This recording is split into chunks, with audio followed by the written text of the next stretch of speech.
Hello teachers, today we're talking about how to teach the Mozart Sonata in C major, K.545, and I'm going to focus on the first movement. This is a wonderful piece that everybody knows and recognizes, and students might ask to play it, or they might even pick out the beginning of it by ear and then come to you and say, can I learn the rest of this piece? So it's a really good one to have a very clear picture of what does my student need to know and how can I teach this in a way that they can play it beautifully. This piece can be found in several collections, even though we're getting into advanced repertoire or early advanced repertoire, and is also found in sonata collections. It is in the Masterwork Classics, level 9. You can also find it in the Festival collection, book 7. I particularly like Jane McGraw's editing of this. She does a wonderful job of showing you options for how you can realize the ornaments. And so if you are comfortable playing classical era pieces and you want to use an text, that's what I'm using today. I have my Henley here. Of course, there are multiple text options for you to use, but if you are a less experienced teacher or historical performance practice person, I would direct you towards Jane McGraw's editing. And I will put a link to a Sheet Music Plus music list that you can look at all these books online. All right, this is on the RCM level 8.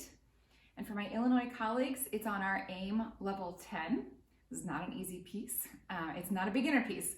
And so even just those level numbers from those curriculum should kind of indicate to you that this is not a piece that you can jump to after your student finishes a method book series, such as Piano Adventures or anything similar to that. While there are many simple things in this, we're in C major, 4/4 time, basic rhythm patterns such as quarter notes and 8th notes and 16th notes, and some of those elements seem easy or digestible for a less experienced student. There are so many other things that make this difficult. And so I hope that outlining some of those for you today and giving you some practice suggestions will help you kind of think about what is an appropriate time for your student to play this piece and make sure they're prepared for all the things that they will encounter in this movement. I do also just want to say that the other two movements are lovely, really, really pretty. The second movement is beautiful. Third movement is very energetic and fun, and those two movements are just slightly easier, I feel, than this first movement. So don't forget that those are worth teaching as well. One more note before we go through all the specifics. Because this is a highly played piece, there are many people of all sorts of pianistic ability who have made videos of this and put it on YouTube or other recording sites. And so I think it's really important, if we are asking our students to listen to this work, that we make sure to give them quality recordings and direct them towards masterful pianists who have played this really in an expert sort of way. Two pianists that I just picked out for this to recommend would be Alicia de la Rocha and Mitsuko Uchida. I like both of their playing of Mozart very much. All right, so we already mentioned some of the easy parts of this. The key signature, the time signature, the rhythms are not very complex. So what is difficult about this? There are a lot of technical things involved here. The left hand has patterns such as Alberti bass, not super difficult, but then it also has quite a few 4-note broken chords such as these, or even just very fast 16th notes, even if it's a smaller pattern. And those are hard to play for a student who doesn't have really excellent technical facility. On top of that, we have a balance issue, right, in this piece, where a lot of the left hand is very, very busy and can easily overpower the right hand. This is really common in classical era homophonic pieces, and so it's a great piece to work on that with, but your student has to have the technical capability of playing softly. So they need to be able to play with a nice, relaxed, loose hand, and I would recommend that your student understands the concept of rotation, wrist rotation, before they play something like this, so that when they are playing, say, the thirds right here, that they know that they can just wiggle back and forth and they're not using individual finger mechanism to play every single note. This also applies to the Alberti bass that they'll encounter later. I am just letting that shake out in my left hand in order to play it that quickly and at not a really abrasive volume. The right hand, of course, has loads and loads of scale patterns in this piece. And so hopefully your student is already practicing scales, major and minor scales on a regular basis.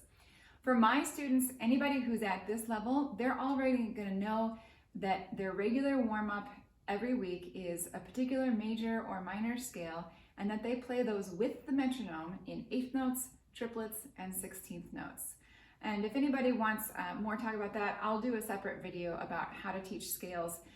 But basically, they have to be able to feel 16th notes, 1 E and a 2 E and a 3 E and a 4 E, very easily in any kind of scale pattern with that pulse in order to effectively play Mozart. Okay, one of the other challenges here is that we have long trills. So for instance, at the end of the exposition,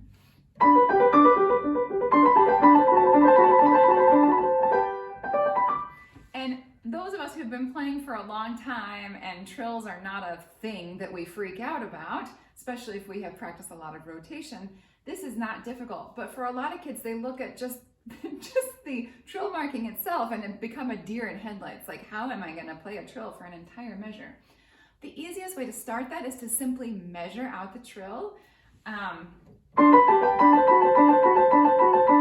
You can just do 16th notes like that. And really, if you play at a pretty good speed, that actually works. And I wouldn't have a problem with a kid doing that.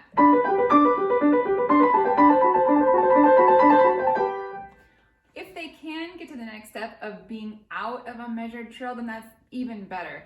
But it's really important to help them have an approach for how are they going to play that trill.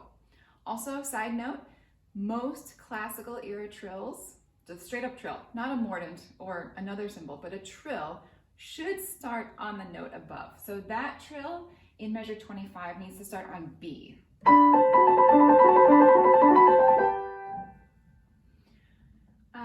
Okay, we already talked about balance. That's going to be an issue throughout. That's a place where that becomes an issue for most students. One of the other things that relates to playing all those 16th notes is that keeping a steady tempo throughout this piece is difficult. So once again, we turn to our metronome just to be that outside source to say, yes, you're playing in tempo, or no, you're not. And as a general rule, I find that sonatinas and sonatas are some of the most difficult things for students to keep in a steady tempo from first note to last note in a piece.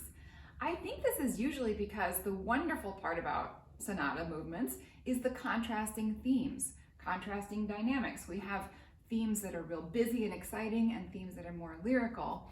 And it's just hard to keep the ultimate pulse the same throughout. So that's something that you just always want to work on with your students when you're playing this type of piece, is that yes, underlying the whole thing needs to be the same steady pulse.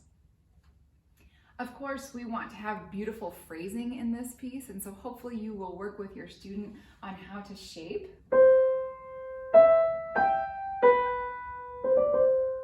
That they're kind of shaping their phrase generally like this. It goes somewhere and then it peaks and then it comes back down. And that's something that can be really nice to work on with students. Students who are naturally musically expressive will do this in some way naturally, but you do need to draw their ear to it, that they make sure they do it all the time when they have a beautiful melody. And then I think one of the hardest things about this movement and Mozart in general is that there's this elusive quality always of this refined, distinguished, elegant mood or character that you always have to do in Mozart. And so when people say things like Mozart is easy, they don't really play Mozart, I don't think. Yes, it looks very easy on the page. It follows all the rules. It has scale patterns that you've already practiced and all those kinds of things. But in order to play it really at an artistic, expressive, beautiful level is something different and something that many younger students or less experienced students just are not capable of doing. So I think in our heads as teachers, we need to have a vision for what that beautiful, sparkly Mozart should sound like and how refined it can be. And then be able to figure out, for this student sitting with me in this lesson right now, what are they able to do? How far can I call them to that vision of that really refined, beautiful Mozart. And maybe your student is able to get halfway because that's where he or she is right now. And maybe you have an older, more experienced student for whom this is a slightly easier piece and they're able to really go all the way. But I would just say, keep in mind that Mozart is always harder than it looks like it is on the page because of that difficult to define quality of elegance, I think is maybe the best way to say it. And then to go along with that, if they do not have technique that's able to really do this,